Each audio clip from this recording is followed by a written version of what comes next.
start Cleveland's preseason opener against the Bears in Chicago on Saturday, marking his first game action since tearing his right Achilles in October of 2024. Shedeur Sanders will get the start in the Browns' second preseason game against the Bills on August 22nd. Monken informed both quarterbacks of the plan after practice yesterday. So, CC, are the Browns making the right decision by starting Watson in game number 1? Yes, they're making the right decision.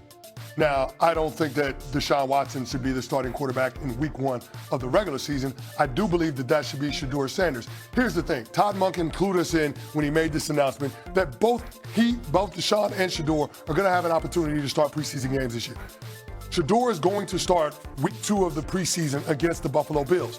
Now, leading up to that game, there will be joint practices with the Bills.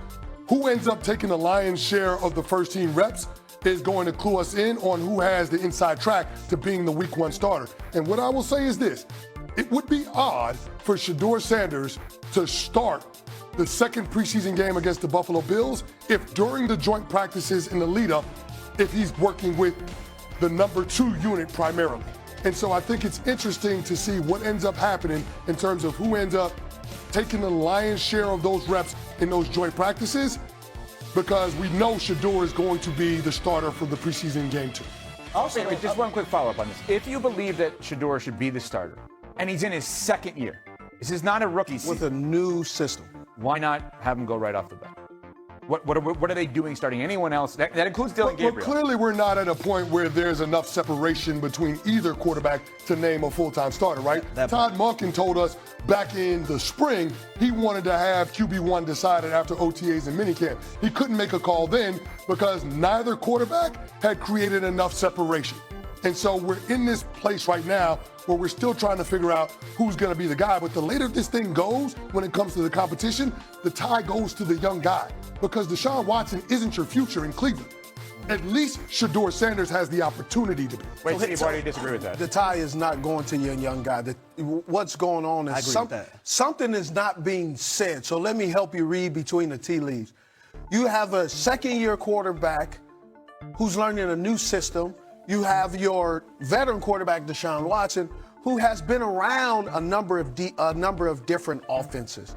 The second-year guy, the second-year Shedeur, he's having, it sounds to me, my humble opinion, that he is having a little bit difficulty with the transition. And so you got to give the young guy a little bit more of the mental note because they are running a John Harbaugh practice. You know that John Harbaugh, two different teams going at the exact same time. And so I've heard that sometimes Shedeur's, he's not running the same amount of plays because of he has to get the play in faster. He has to get guys lined up. So he's a little bit slower on that, which means Tom Monken say, hey, I'm not going to discredit him.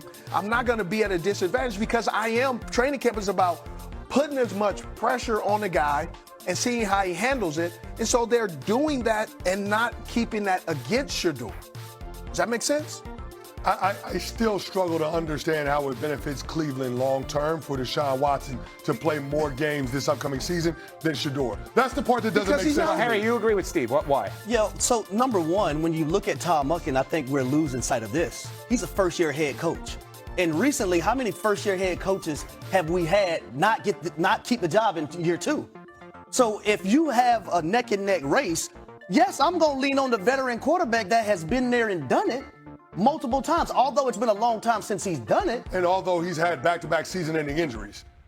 Yes, if I feel more comfortable, because I think that's also an indictment, not just on Deshaun Watson, but also an indictment on Shedeur. If you can't go take this job early on where your head coach can definitively say, hey, Shedeur Sanders, you're going to be our starting quarterback, then something behind the scenes, like Steve Smith said, isn't being said out loud. Todd Monken is in that locker room and on that football field every single day. He's an offensive-minded guy. So if he's telling you that Deshaun Watson is our starter, let's read between the tea leaves. Yeah, there's going to be a real issue, like with any team, or any organization, if your whole goal is to keep your job versus doing your job. And if Todd Monken's goal is to keep his job, he's not going to be doing his job. There's controversy between Jaden Daniels' camp and LSU about if his college jersey number should be worn by another player. You don't want to miss what we have to say about this. Plus, Russell Westbrook retired yesterday. So where does Kendrick Perkins have him on his all-time point guard list? That answer may surprise you next.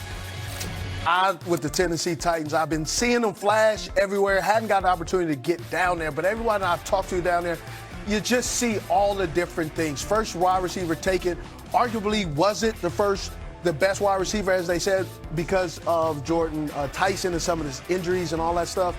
But Carnell Tate is showing that he is the guy.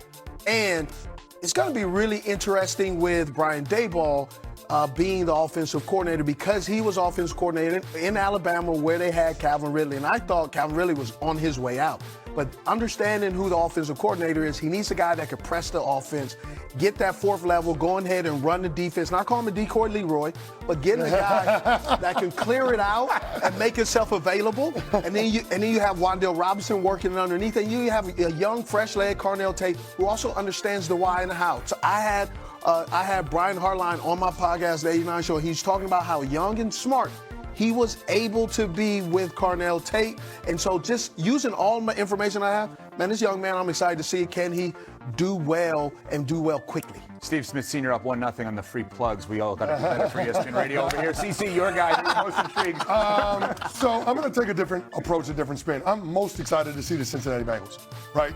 They're going to play most of their starters in this preseason game against the Detroit Lions in the catfight in Cincinnati.